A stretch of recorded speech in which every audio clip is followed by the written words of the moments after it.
Hello everyone, I hope आप सभी बहुत अच्छे होंगे। तो आज से कुछ इंटरेस्टिंग हम होने वाला है, क्योंकि आप सभी को पता है कि हमने आज अभी तक बिना फेस के आप लोगों को पढ़ाया है। आज मैं आप लोगों से थोड़ा छोटे फेस में पढ़ाऊंगी, ठीक है। और जैसा ही आप लोगों का सपोर्ट रहेगा तो एक दिन हम बोर्ड के सामने भी पढ़ाएंगे। तो आज चलो बात करते हैं UP triple S C PYQs हमारे चल रहे हैं, जिसमें हम हिस्ट्री लेकर के चल रहे हैं, ठीक है। थोड़ा सा एडजस्ट करिएगा, क्योंकि आज हमने ना पेन टैब में मैं राइट कर रही हूँ तो थोड़ा सा प्रॉब्लम हो सकती है। तो आप लोगों को मैं बताना चाहती हूँ कि यूपी ट्रिपल एस सी में, ठीक है, यूपी ट्रिपल एस सी में जितने भी क्वेश्चंस इंपॉर्टेंट हैं और जो आप लोगों के पूछे जा रहे हैं, मतलब कि आप लोगों के वो क्वेश्चन जो रिपीटेड पूछे जा रहे हैं, हम उसको डिस्कस करेंगे, ठीक है। और जो एक आध बार पूछे जाते हैं उसको तो हम बाद में देखेंगे, लेकिन जो इम्पॉर्टेंट क्वेश्चंस हैं हम उसको डिस्कस करेंगे, ठीक है। तो जैसा कि सभी को पता है कि आपका लेखपाल है, जूनियर असिस्टेंट है, BDO है, BPO है, सभी परीक्षाओं को ध्यान में रखते हुए पूरा निचोड़ यूपी ट्रिपल एस सी कर रहे हैं। तो चलो आप लोगों का ज़्यादा टाइम ना लेते हुए मैं खुशबू तिवारी एक बार फिर से स्वागत है आपके डिकोड चैनल पर, ठीक है। तो चलो स्टार्ट करते हैं।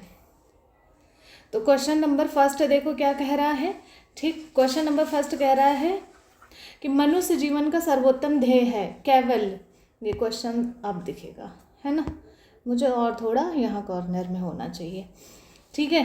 तो मनुष्य जीवन का सर्वोत्तम ध्येय है कैवल्य है, जिसका अर्थ है क्या है, दूसरों को, यहाँ पर दूसरों को शिक्षा देना, या फिर दूसरों का अनुकरण करना, ठीक, या फिर आपकी इच्छाओं पर विजय प्राप्त करना, या फिर आपका क्या होगा, दूसरों की सेवा करना। तो आंसर आपका क्या हो जाएगा, आपका आंसर एक, आपका जो क्वेश्चन नंबर 1 है मनुष्य के जीवन का, तो आंसर आपका क्या हो जाएगा, इसमें सी हो जाएगा, एकदम करेक्ट। देखो मैं नीचे लिखने की कोशिश करती हूँ तो ऊपर मतलब पेन टाइम में थोड़ा सा प्रॉब्लम हो रहा है, आज फर्स्ट डे है। तो आंसर क्या हो जाएगा, आंसर नंबर आपका सी एकदम सही है, इच्छाओं पर विजय प्राप्त करना आपका आंसर हो जाएगा, ठीक है। चलो अब हम पेन टैब पर लिखते हैं और आपको हम बताते हैं कैवल्य का मतलब। पहले हम आपको बता दे रहे हैं कहाँ लिख रहे हैं यहाँ लिखेंगे, ठीक है। तो कैवल्य का मतलब क्या होता है, ब्रह्मा, आपका मतलब आपकी विद्या प्राप्त करना, इच्छाओं पर विजय प्राप्त करना, ठीक है। विद्या नहीं, इच्छाओं पर विजय प्राप्त करना होता है। ये चीज़ आपको समझ में आ गया, ठीक है। और चलो हम आगे बात करेंगे, लेकिन ये जो इम्पोर्टेंट था मैंने बता दिया। क्वेश्चन नंबर 2 देखो क्या कह रहा है, ठीक है। तो 2 में कह रहा है कि 24वें तीर्थंकर आपके कौन थे, या फिर आपके अंतिम तीर्थंकर पूछ रहे हैं। अंतिम इसलिए और 24वें इसलिए क्योंकि 24 के बाद आपके हुए नहीं आगे, मतलब आपके 25 नहीं हुए हैं, ठीक है। तो 24वें में है तो आपका कौन है, पार्श्वनाथ है, ऋषभ देव है, या फिर आपके महावीर स्वामी हैं, या फिर अरिष्टी नेमी है। तो आंसर नंबर आपका इसमें सही हो जाएगा, ये आपका सी एकदम सही है। महावीर स्वामी आप सभी को पता है कि ये, यहाँ पर मैं लिखती हूँ ऐसे, कि ये आपके 24वें तीर्थंकर थे, ठीक है। और ऐसे ही अगर हम बात करना चाहते हैं कि आप लोगों के 23वें तीर्थंकर कौन थे, तो यहाँ पर उनके नाम लिखे हुए हैं। ये आपके 23वें सॉरी ऋषभ देव आपके पहले थे, ठीक है। ये आपके फर्स्ट थे, है ना, ये फर्स्ट थे, तो आप लोग याद रखिएगा, ठीक है। और अगर आप पार्श्व देव के बारे में जानना चाहते हैं तो ये आपके हुए 23वें तीर्थंकर, ठीक। तो ये हो गया आपका आंसर ये। और 23वें तीर्थंकर ने आपके 4 महाव्रत दिए थे, मैं यहाँ लिख दे रही हूँ यहाँ, ठीक है। तो उन्होंने दिया था 4 महाव्रत। पहला क्या था, मैं कहाँ क्या लिख रही हूँ, मुझे बहुत ज़्यादा, पहली बार ये यूज कर रहे हैं ना, तो चलो यहाँ लिख देते हैं। तो इन्होंने 4 महाव्रत दिए थे। पहला क्या था इनका, सत्य था, ठीक। दूसरा क्या था इनका, अहिंसा था, है ना। और तीसरा आपका क्या था, मैं बोल दे रही हूँ, ठीक है। तो अरिस्तेय था, और चौथा आपका अपरिग्रह था, ठीक है। और जब महावीर स्वामी जी ने दिया तो इन्होंने आपका ब्रह्मचर्य दिया था, ठीक है। तो इन्होंने आपका ब्रह्मचर्य दिया था। तो आंसर नंबर आपका सी एकदम सही हो जाएगा। क्वेश्चन नंबर 3 देखो क्या कह रहा है, पहले जैन तीर्थंकर, अभी मैंने आप लोगों को बताया कि पहले जैन तीर्थंकर कौन थे, ऋषभ देव थे, ठीक है। आपके महावीर स्वामी आपके 24 नंबर के थे, ये चीज़ याद रखिएगा, ठीक है। और आपके जो 23वें और 24वें मैंने आपको बता ही दिए, ठीक है, तो ये भी याद रखिएगा। चलो क्वेश्चन नंबर 4 देखो क्या कह रहा है।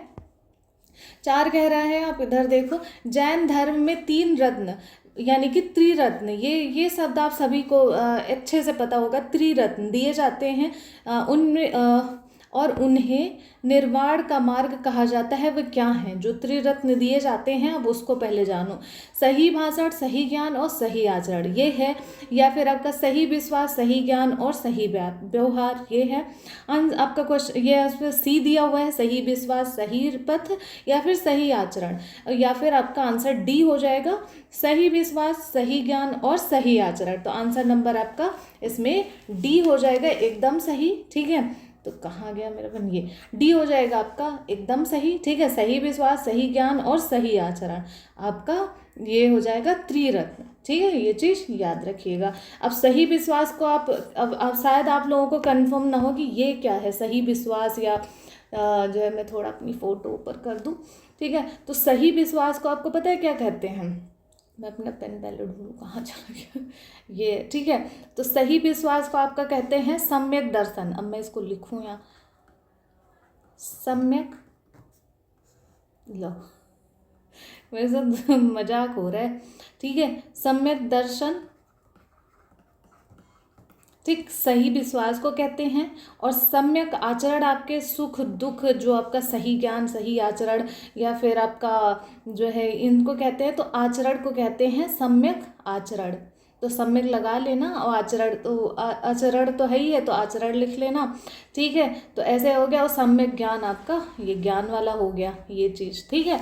तो सम्यक आपका दर्शन, सम्यक ज्ञान, सम्यक आचरण, ये तीनों आपके हो गए जो आप लोगों ने याद किया हुआ है। क्वेश्चन नंबर 5 देखो क्या करें। निम्नलिखित में से कौन सा वह व्यक्ति है जिनका नाम देव नाम प्रियदर्शी है, ठीक है, ये है। और ये बहुत इंपॉर्टेंट क्वेश्चन है। ये आपके यूपीएससी से लेकर के आपके वनडे एग्जाम सब में पूछे जाते हैं। तो आपके कौन हो जाएंगे?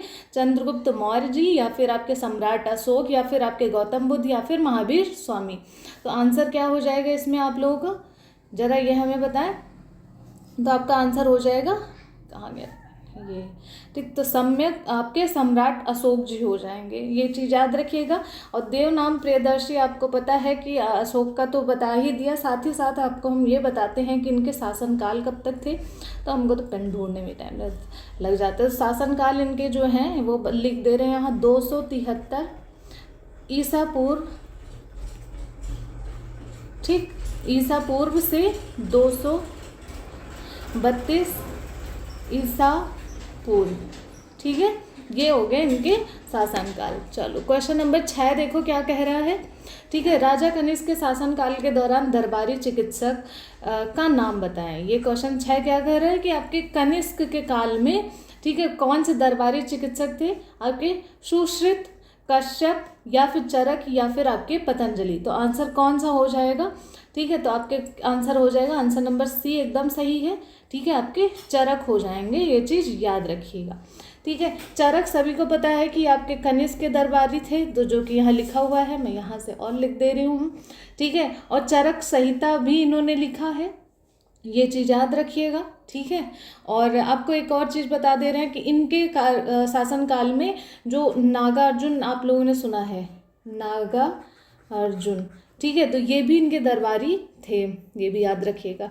क्वेश्चन नंबर 7 देखो क्या कह रहा है आपका, नगर पालिका प्रशासन की एक विस्तृत प्रणाली की स्थापना के लिए निम्नलिखित में से सबसे प्रसिद्ध राजा का नाम बताएं। मतलब इन्होंने पूछ रहा है कि आपके नगर पालिका प्रशासन की एक विस्तृत प्रणाली की स्थापना के लिए, ठीक है, जो सबसे प्रसिद्ध राजा थे उनका नाम पूछ रहा है। तो आपके कौन हो जाएंगे? आपके हो जाएंगे चंद्रगुप्त मौर्य जी, या विक्रमादित्य, या फिर चंद्रगुप्त मौर्य, या फिर कनिष्क, या फिर आपके अकबर।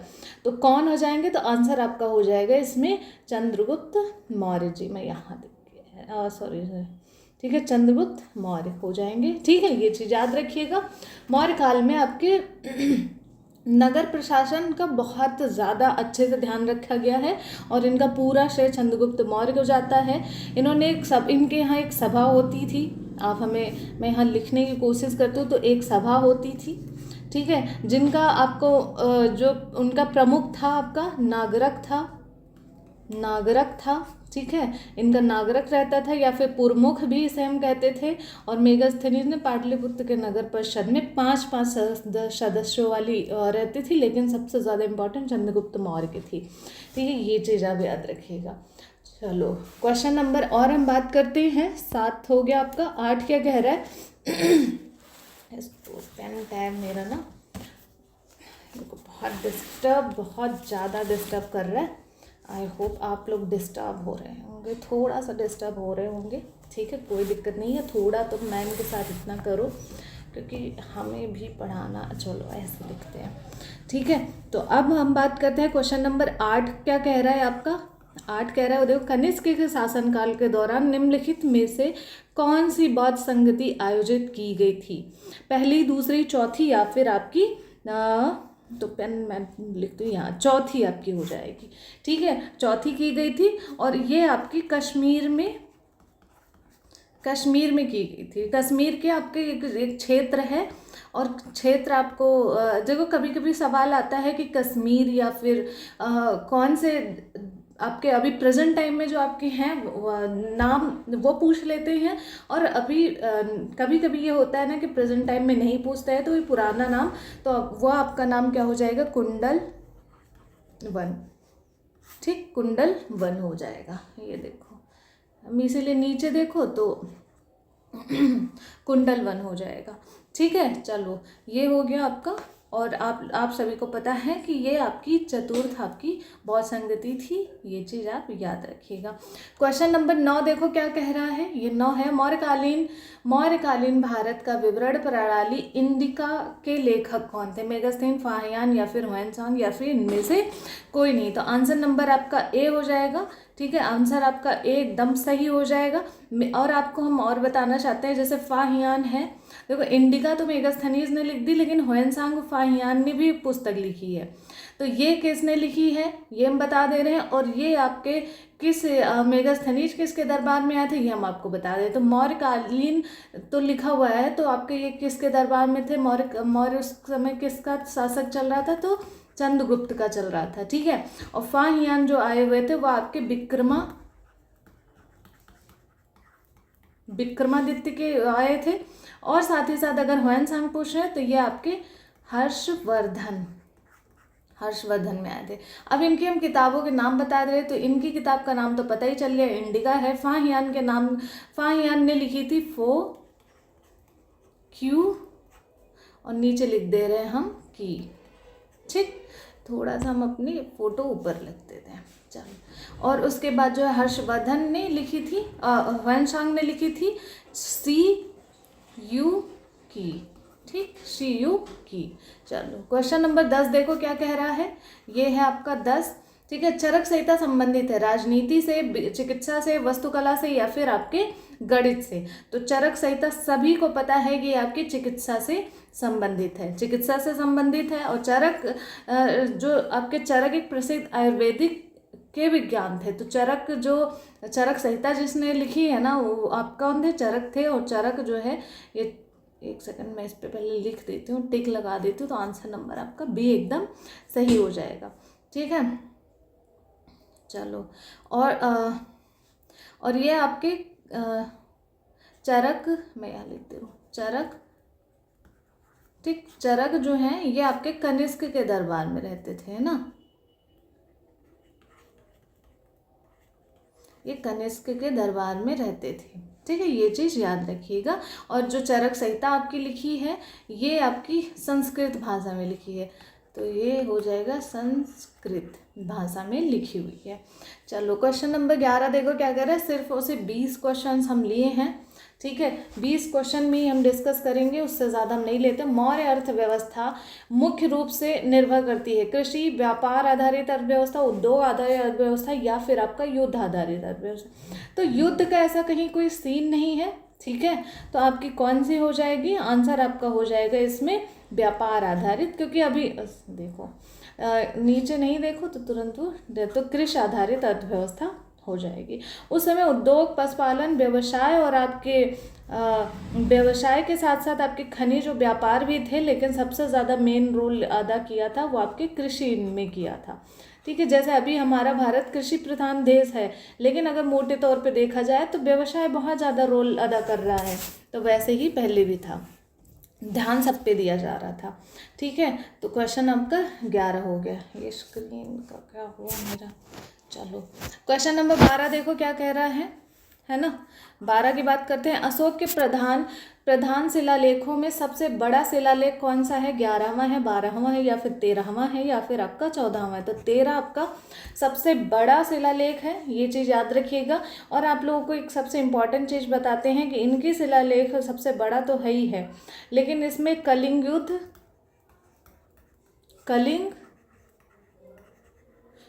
युद्ध का वर्णन है। चलो कल से आदत पड़ जाएगी, है ना, नया नया कोई चीज़ यूज करो तो थोड़ा सा होता है, और ये चीज़ आपने याद कर लिया। ठीक है, और ये इनके शासनकाल का 8वां वर्ष हो रहा था, तो ये भी उसमें लिखा हुआ है। ठीक, क्वेश्चन, ये स्क्रीन को क्या हुआ मेरे, अच्छा मैं यहाँ हाथ रख लेती हूँ तो कुछ भी हो रहा है, बस हो रहा है ना। चलो क्वेश्चन नंबर 13 देखो क्या कह रहा है।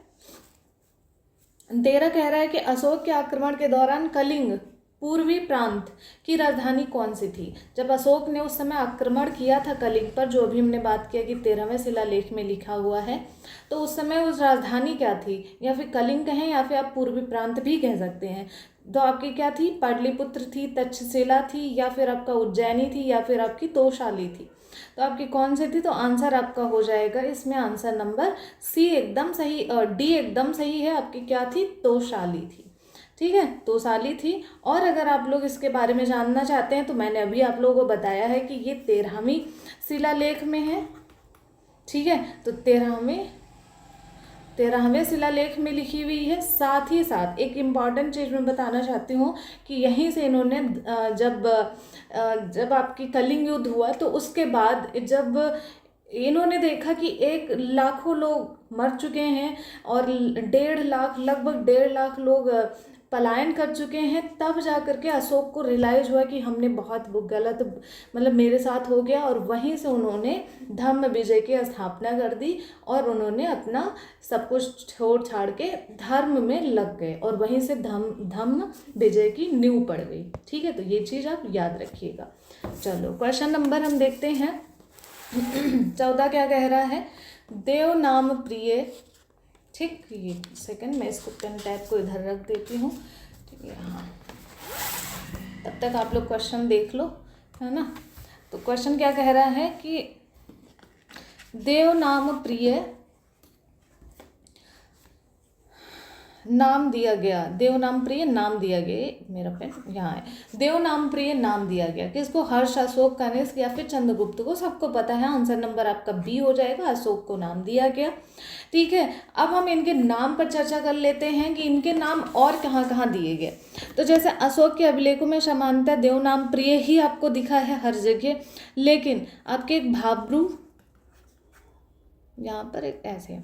ठीक है, अभिलेख में इन्हें प्रियदर्शी के नाम से जो है जाना गया है। तो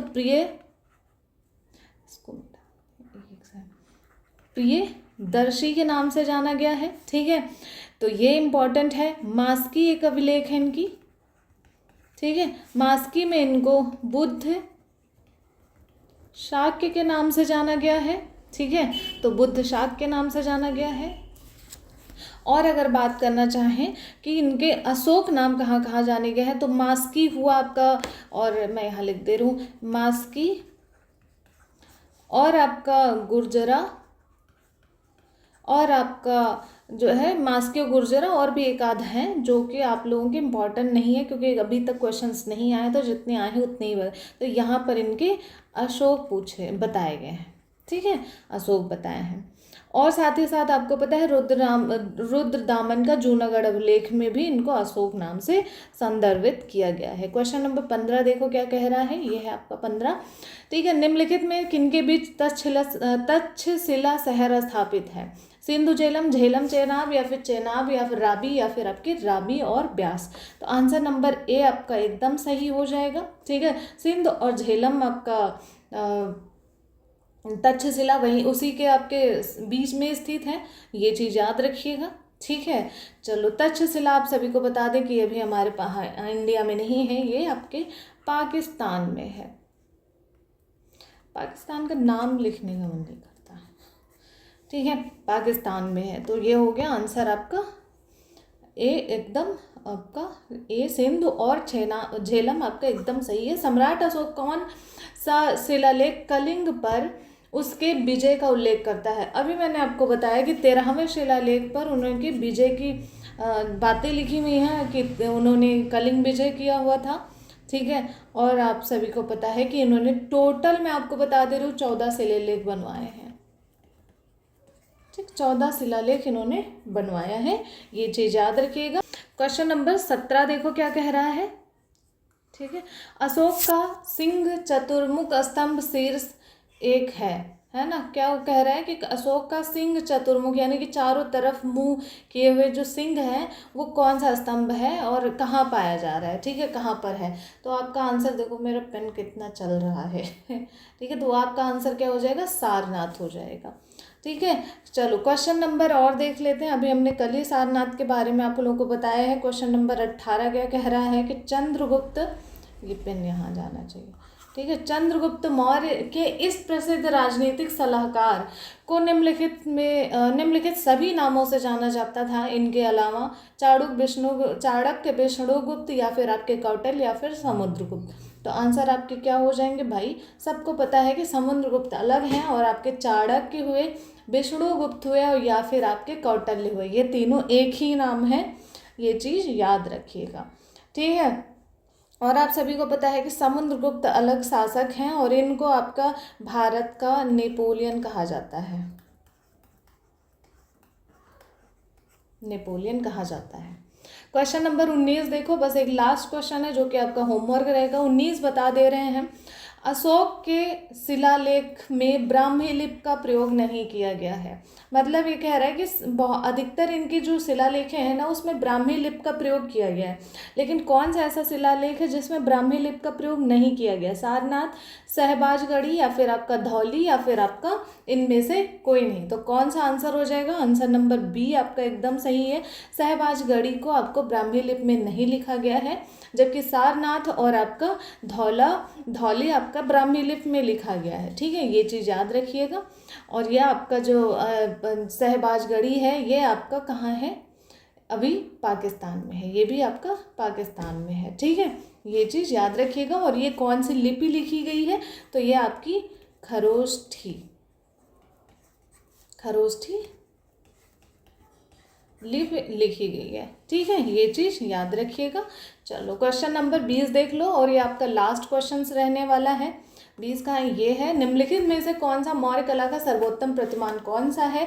तो ये आपका 20वां नंबर क्वेश्चन है। स्तंभ, स्तूप, या फिर आपका चैत्य, या फिर बारादरी। ठीक है, तो ये आपका आंसर हमें बताना पड़ेगा, ये क्वेश्चन मार्क है और आपको ये कमेंट में बताना पड़ेगा। आई होप आप लोगों को ये सेशन हमारा अच्छा लगा होगा। आप लोग हमें ज़रा बताएं कि ये कैसा था, जो वीडियो में आना, या फिर मैं ऐसे ही पढ़ा दूं, कोई दिक्कत नहीं है, जैसा भी आप लोग बोले।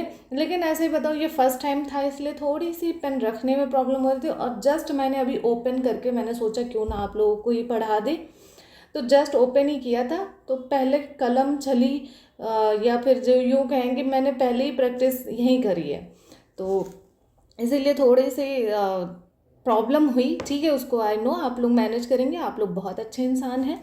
तो आप लोग ज़रा बताएं कि कैसा रहा सेशन, क्वेश्चंस कैसे रहे, और साथ ही साथ कोई सजेशन है तो ज़रूर दीजिएगा।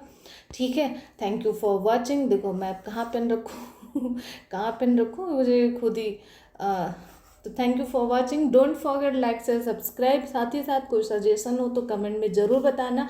अभी आप लाइव कमेंट मत करें, ऑफलाइन में आप हमें कमेंट करके बताएं कि क्या आप लोगों के कोई सजेशन है तो आप हमें ज़रूर देना। ठीक है, स्वस्थ रहो, मस्त रहो, व्यस्त रहो, खाते पीते रहो और आप पढ़ते हुए रहो। ठीक, तो चलो फिर मिलते हैं, तब तक के लिए जय हिंद।